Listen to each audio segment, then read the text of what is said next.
Hello everyone, this is Eugene Morris with the Brotherhood of Gaming, making a special video. I planned on doing a video today, but this is definitely not the video I thought I'd be doing. But I felt like I wanted to just kind of get off my chest and give my thoughts on it. Last night I was watching Spoonie on his website, SpoonieExperiment.com, and I was watching his review of WrestleMania 30. And I didn't see it all, so earlier this morning I turned it on, went back to Spoonie's site, and I saw a new video was up, and the title was Memories of the Ultimate Warrior. The moment I saw that, the first thing I said, honestly, was, no, he didn't die. I just saw him the other night. So then I went to Google search and typed in Ultimate Warrior, and then I found out that it wasn't a hoax. It was for real. It was legit. Ultimate Warrior, who was born as Jim Hellwig, passed away earlier this week. And it floored me. It was really the most common word you can use for when something like this happens is shocking, and that's exactly what it is. It was shocking. Here's a guy who was inducted into the Hall of Fame on Saturday, was at WrestleMania on Sunday, was on Raw on Monday, and died on Tuesday. And first, I just want to send my condolences out to his family, his wife, and his two daughters, which is the real sad part is that these two girls are going to grow up without their father. Man, it's crazy. I got into wrestling when I was a kid. It was around the time I remember I really got into wrestling. My earliest memory when I really got into it was right around WrestleMania 6 when Warrior beat Hogan. That's when I really got into wrestling, much to the chagrin of my father. He always thought it was pretty dumb. But he let me indulge it. We all gotta have our hobbies, and back then, it was certainly a different time than it is now. I'm not as hard on today's wrestling as a lot of fans are. There are some good wrestlers nowadays. There are some good wrestlers who are working. But back then, man, they had characters. They had these larger-than-life characters. And when you're a young kid, it's very easy to be captivated by these performers. Ultimate Warrior, Macho Man, Ravishing Rick Rude, Mr. Perfect, Big Boss Man. I mean, these were these were titans. These were just amazing characters. And Warrior was someone that definitely stood out. With the face paint and the tassels, and the way his music was awesome. He had this great opening music, and it was definitely his music and Hogan's music was like really the first time I ever really took notice of a wrestler's theme music. When that heavy metal riff would hit and the Warrior would run down to the ring. Now, a lot of people say that Warrior was not a good wrestler. Here's my response to that. That may be true, but then again, you have a character named the Ultimate Warrior. Do you really want a guy named the Ultimate Warrior doing chain wrestling for like 20 minutes? Doing technical wrestling?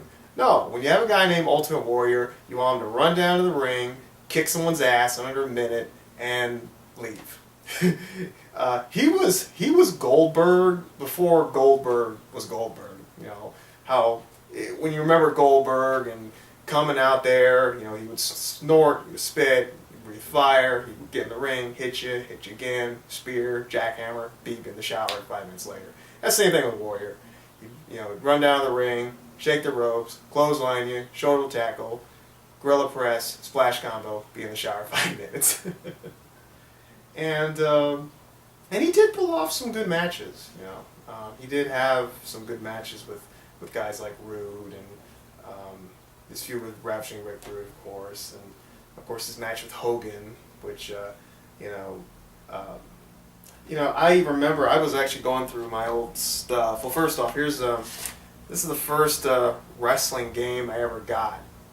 It was for the NES. It's called World Wrestling Federation WrestleMania Challenge. And on the cover was Andre the Giant, Big Boss Man, Macho King Randy Savage, Hulk Hogan, and in the corner was Ultimate Warrior. I remember actually Ultimate Warrior, when you put it on the screen, when you put it on when you first turned it on, Ultimate Warrior was the first character you saw, because he was the WWF champion at the time. And yeah, LJN. They didn't make not all their games were bad, surprisingly enough. I have on VHS, I remember it was shortly after WrestleMania 7, they had this special 2-hour show on pay-per-view. It was, I think it was, dog. Sorry about that. Anyway, yeah, they had this 2-hour show on pay-per-view. It was only, it was I guess WrestleMania Moments or WrestleMania Memories. Well, anyway, they just kind of went through the showcase the first 7 WrestleManias, and it was hosted by Gene Okerlund, and all the managers were there, from Bobby Heenan to Slick, Mr. Fuji. They were discussing all the memories of the first 7 WrestleManias, and I remember there was 3 matches they showed in their entirety. There was, well, actually 4. They did the battle royal from WrestleMania 2 where Andre won, but they did Hogan and T versus Orndorff and Piper from WrestleMania 1. They did Savage and Steamboat from WrestleMania 3, and they also showed Hogan and Warrior from WrestleMania 6. And it was it was a great match. It may have not been the technical masterpiece, but it was still they told a story. In my opinion, there's 2 different types of wrestling matches. You can have a great technical wrestling match, but you can also have a good sports entertainment match. A good sports entertainment match, they tell a good story, and it was a good storytelling. And the fact that Warrior was one of the few guys that actually pinned Hogan clean was a huge moment. I was thinking about, I don't remember any during that golden era, before he left. I don't remember any other times where Hogan was pinned cleanly. He lost, but there was always some shenanigans or some reason why he lost. I think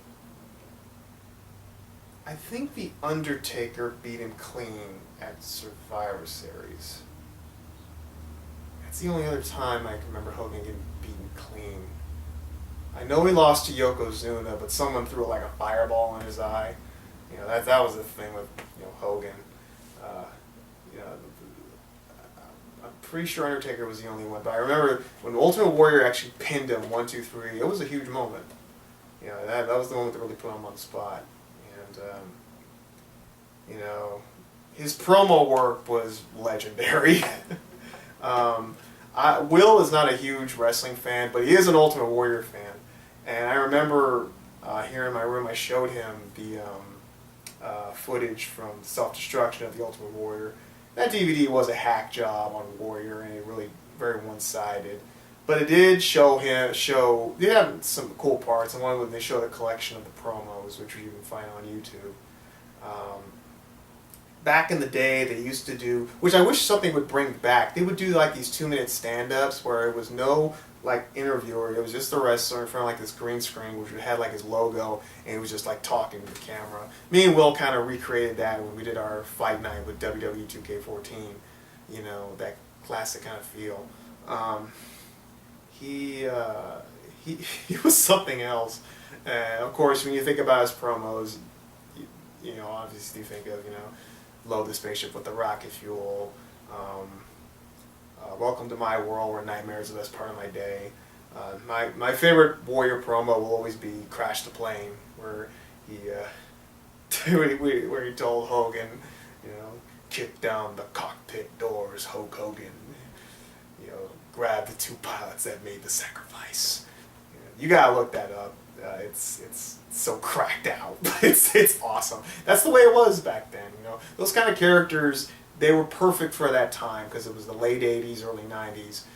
Those kind of characters I wouldn't really fit in today's more of the reality, more kind of pessimistic sort of world.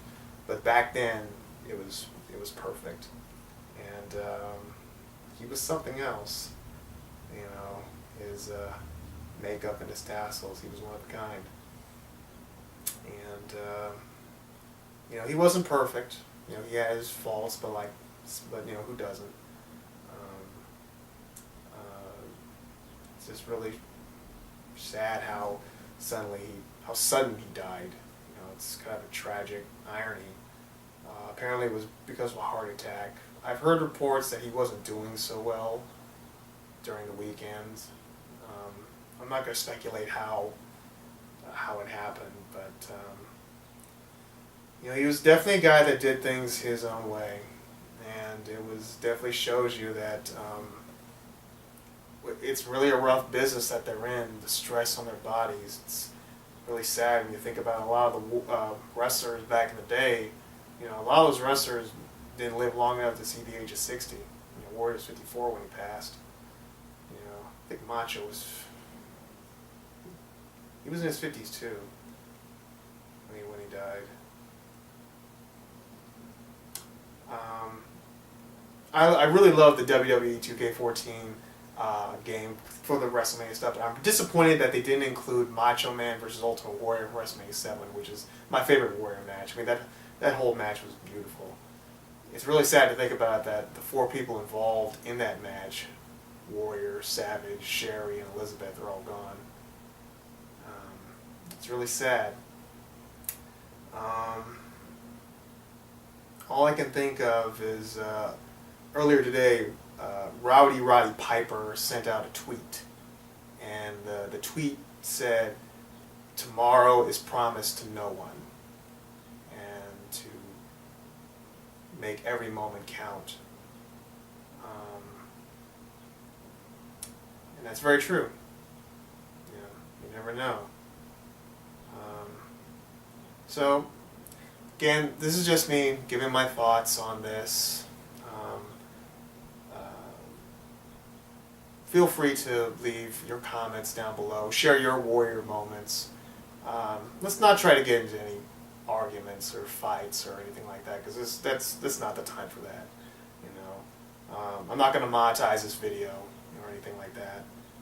This is just me giving my thoughts as a wrestling fan on the Ultimate Warrior and what he meant to me. Anyway, thank you for watching. Again, I'm Eugene Morris with the Brotherhood of Gaming. And take care of yourselves out there.